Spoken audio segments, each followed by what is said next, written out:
ఆంధ్రప్రదేశ్లో అసెంబ్లీ ఎన్నికలు, దేశవ్యాప్తంగా లోక్సభ ఎన్నికలు ఈసారి ఒక నెల రోజుల ముందే జరిగే అవకాశాలుండేని వార్తలు వెలువడుతున్నాయి. ఫిబ్రవరి 2వ తారీఖుకి ఎన్నికల షెడ్యూలు విడుదలయ్యే అవకాశాలున్నాయని ఊహాగానాలు వెలువడుతున్నాయి. మార్చి 6న మొదటి దశ ప్రారంభమవుతుంది. మొదటి దశలోనే ఆంధ్రప్రదేశ్ శాసనసభ, ఆ రాష్ట్రంలో ఉండే 25 లోక్సభ సీట్లకు ఆ రాష్ట్రం అంతా కూడా మొదటి దశలో ఒకే రోజు ఎన్నిక పూర్తవుతుంది. ఇప్పుడు జరగబోతున్న లోక్సభ ఎన్నికలతో పాటు 4 రాష్ట్రాలకు అసెంబ్లీ ఎన్నికలు కూడా జరుగుతున్నాయి. ఆంధ్రప్రదేశ్, ఒరిస్సా, అరుణాచల్ ప్రదేశ్, సిక్కిం. అరుణాచల్, సిక్కిం 2 చిన్న రాష్ట్రాలు కనుక ఎక్కడైతే అసెంబ్లీ ఎన్నికలు కూడా జరుగుతున్నాయో, అసెంబ్లీ, పార్లమెంటు 2 జరగవలసిన ఆంధ్రప్రదేశ్, ఒరిస్సా 2 రాష్ట్రాలను మొదటి దశలోనే పూర్తి చేసుకుని కొంత బరువు దింపుకోవాలనే వ్యూహంలో కేంద్ర ఎన్నికల సంఘం ఉంది. కేంద్ర ఎన్నికల సంఘం ఇప్పటికే ఒక రౌండు ఎన్నికల సంఘ ప్రతినిధులు వచ్చి రాష్ట్ర ప్రభుత్వ, పోలీసు, రెవెన్యూ అధికారులతో చర్చించి ఏర్పాట్లు సమీక్షించారు.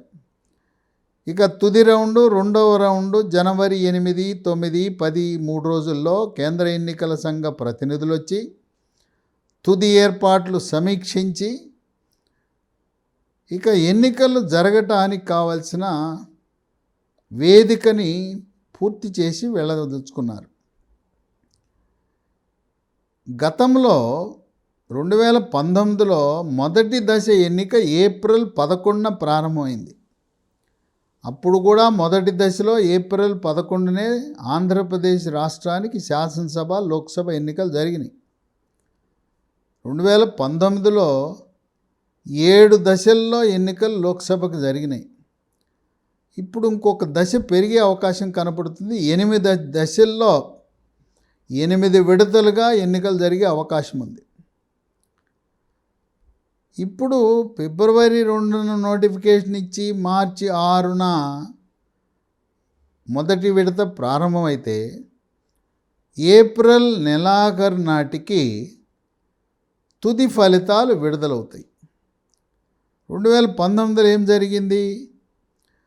ఏప్రిల్ 11న మొదటి దశ ప్రారంభమై మే 19 నాటికి 7వ దశ ఎన్నికలు పూర్తయినాయి. అది ఆఖరి దశ. మే 23న ఫలితాలు ప్రకటించడం జరిగింది. ఈసారి ఏప్రిల్ నెలాఖరులోనే తుది ఫలితాలు విడుదలయ్యే అవకాశం ఉంది. అందువల్ల నెల రోజులు ముందుగానే ఏ శాసనసభలకు ఎన్నికలు జరుగుతున్నాయో అక్కడ ప్రభుత్వం ఏర్పడుతుంది. కేంద్రంలో కూడా ఏప్రిల్ నెలాఖరులో కానీ మే మొదటి వారంలో ప్రభుత్వం ఏర్పడే అవకాశం కనపడుతూ ఉంది. ఆంధ్రప్రదేశ్ రాష్ట్రంలో ఓటర్ల సంఖ్య 3,70,00,000 ఉన్నారు. అక్కడ స్త్రీలు, పురుషులు కూడా సమానంగా ఉన్నారు. దేశంలో అన్ని చోట్ల కూడా ఎన్నికల జాబితాలు సిద్ధం చేసుకున్నారు. నామినేషన్ ఉపసంహరణ జరిగే వరకు కొత్త ఓటర్లు నమోదు చేసుకునే అవకాశం ఉన్నది. ఆన్లైన్లో ఫారం 6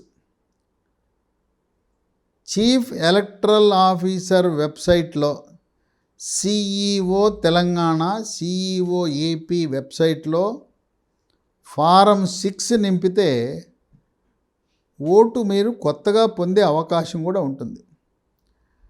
అందువల్ల ఈ ఆంధ్రప్రదేశ్ ఎన్నికలు నెల రోజులు ముందు జరుగుతాయి అనే సమాచారం అధికార పక్షానికి కొంచెం గందరగోళమే. అక్కడ రాజధానిని అమరావతి నుంచి విశాఖకు బదిలీ చేయాలనే ఆలోచనలో పూర్తి సమయం వృధా అయిపోయి 5 ఏళ్ల పాటు రాజధాని లేని ఆంధ్రప్రదేశ్ రాష్ట్రంగా ఉన్న అక్కడ అధికార పార్టీ ఎన్నికలు ముందు జరగటం వల్ల ఇబ్బందికరమైన పరిస్థితే.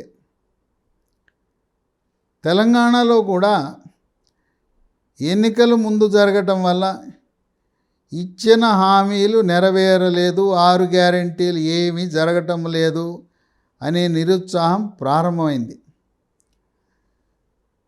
ఉత్తరాదిన ఇప్పటికే ఛత్తీస్గఢ్, మధ్యప్రదేశ్, రాజస్థాన్ రాష్ట్రాలలో విజయభేరి మోగించిన భారతీయ జనతా పార్టీ ఆ రాష్ట్రాల్లో వేడి చల్లారకముందే, పైగా జనవరి 22న అయోధ్యలో బాలరాముని ప్రాణప్రతిష్ఠ జరిగిన తర్వాత దేశమంతా కూడా జై శ్రీరామ్ అనే నినాదాలు మార్మోగుతున్న తరుణంలో ఎన్నికలు జరిగితే మన దేశాన్ని కాపాడగలిగింది,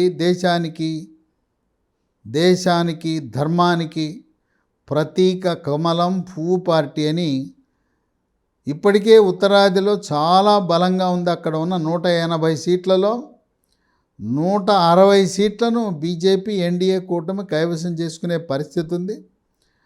దక్షిణాది రాష్ట్రాలలో కర్ణాటక, తెలంగాణలోనే కాకుండా ఈసారి ఆంధ్రప్రదేశ్, కేరళలో కూడా బీజేపీ ఖాతా తెరవాలనే దృఢ సంకల్పంతో ఉన్నది.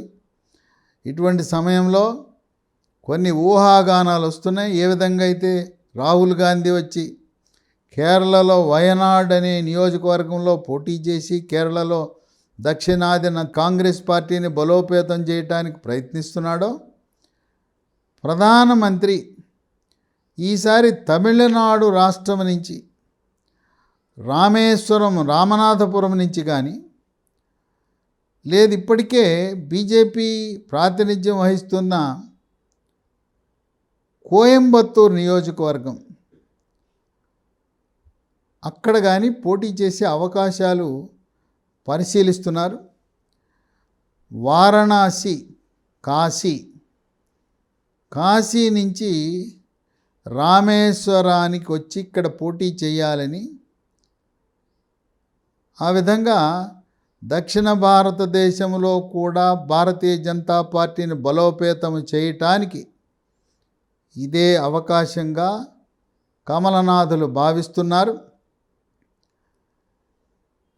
జనవరి 23 నుంచి దేశం నలుమూలల నుంచి 1000 ప్రత్యేక రైళ్లు అయోధ్యకు ఏర్పాటు చేసి రాముని దర్శనానికి ఏర్పాటు చేస్తున్న తరుణంలో ఈసారి భారతీయ జనతా పార్టీ సొంతంగా 350 లోక్సభ సీట్లు, ఎన్డీఏ కూటమితో కలిపి 400 సీట్లు దాటాలనే ఒక లక్ష్యంగా ఎన్డీఏ కూటమి వ్యూహరచన చేస్తున్న తరుణంలో ముందస్తు ఎన్నికలు జరగటం ఆంధ్రప్రదేశ్లో వైఎస్ఆర్సీపీ పార్టీకి, తెలంగాణలో కాంగ్రెస్ పార్టీకి ఒకంత కష్టకాలము, గడ్డుకాలంగా భావించవచ్చు.